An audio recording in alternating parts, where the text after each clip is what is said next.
John Justice Show, live right now on the CW58. 7:21. Welcome to the year of acting stupidly. Leading the parade, Steve Kozachik. He may just have to end up being the permanent driver on the never-ending parade of stupid.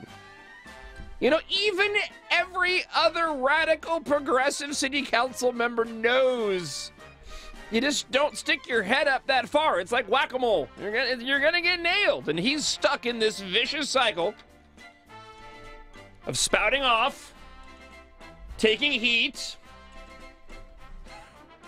getting insecure, and spouting off some more. Now, with his Loft Cinema town hall roast convoluted mess of an event that's taking place the night of the BCS game, right? Brilliant move. We don't have any football fans here in town. That's not, yeah. Very concerned about the threat of disruption. Some people have called him Hitler. Oh no. Sticks and stones. Saying he's trying to disarm citizens. It started out with the Home Rule Memorial, where he wants the Arizona State Legislature to give local control over their guns, where they can go. You know, the gun control locally should go like this. If you don't want a gun, don't own a gun. And if you do own a gun, then decide where you want to take it and when. That's the proper way to do this.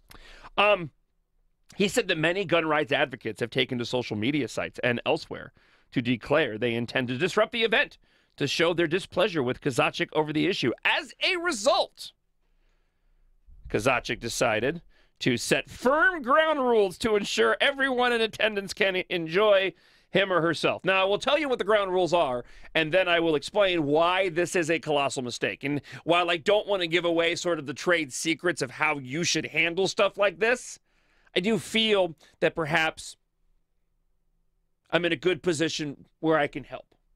Okay? Maybe. I doubt he'll listen to me. But as a New Year's resolution, I'm going to offer a little bit of advice. Dr. John, if you will. A little bit, right?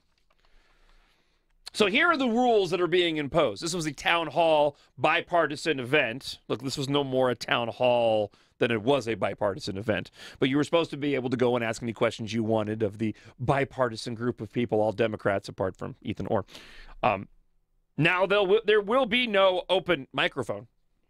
Instead, audience members who want to ask a question will submit it in writing. Fitz will then ask general questions based on the themes reflected on the cards submitted. So you have the arguably the most partisan person in town who will now be in charge at the bipartisan event of crafting themes based off of his interpretation of what those cards were trying to ask. Epic fail. I can't think of a worse way to do something. We've seen the way that Fitz interprets things via his cartoons. No guns. Of course not. Like, can you bring toy guns? You bring little toy guns? We will have security on site. People will not be allowed to bring firearms into the theater.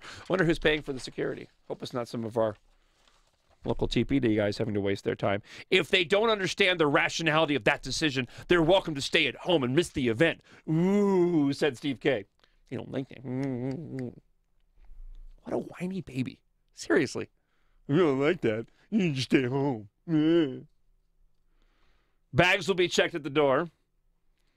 Brains, too. Are they checking brains? Or are people even bringing them?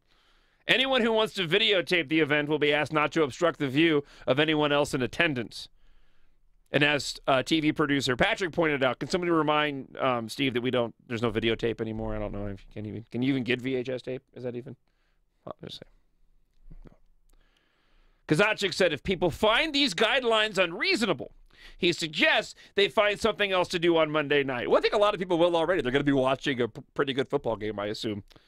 There are too many significant issues that deserve to be talked about in a forum like this to allow some small fringe to come in and disrupt it for the thinking members of the community, Kozachik said.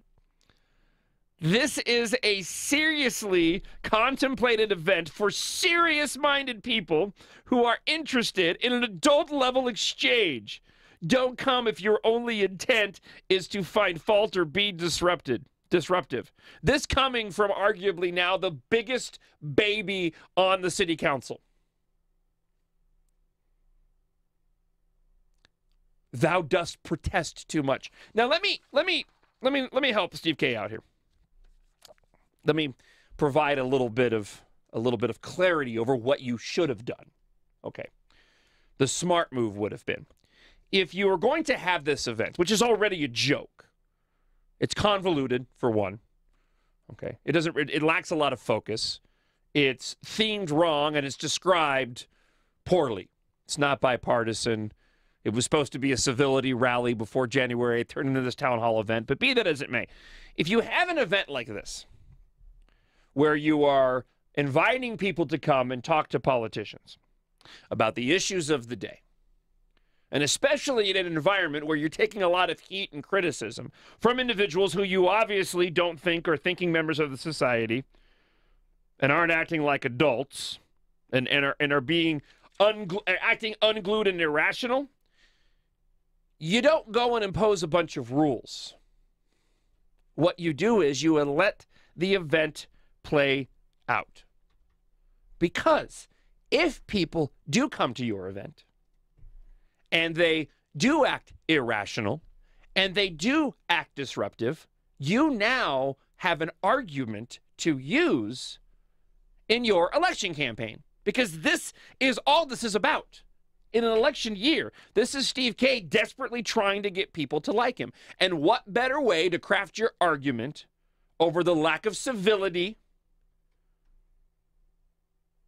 than by having people come to an event and being disruptive so you can point out to them? What better way to craft your argument against the people that voted for you, who you've stabbed in the back, than by highlighting their stupidity if they go and act so? But see, instead, what he's done here is taken that lazy approach of, well, I'm really worried, so we're going to put in security measures, and trying to pander to the left by saying that essentially there would have been disruptions. Because see, at the end of the day,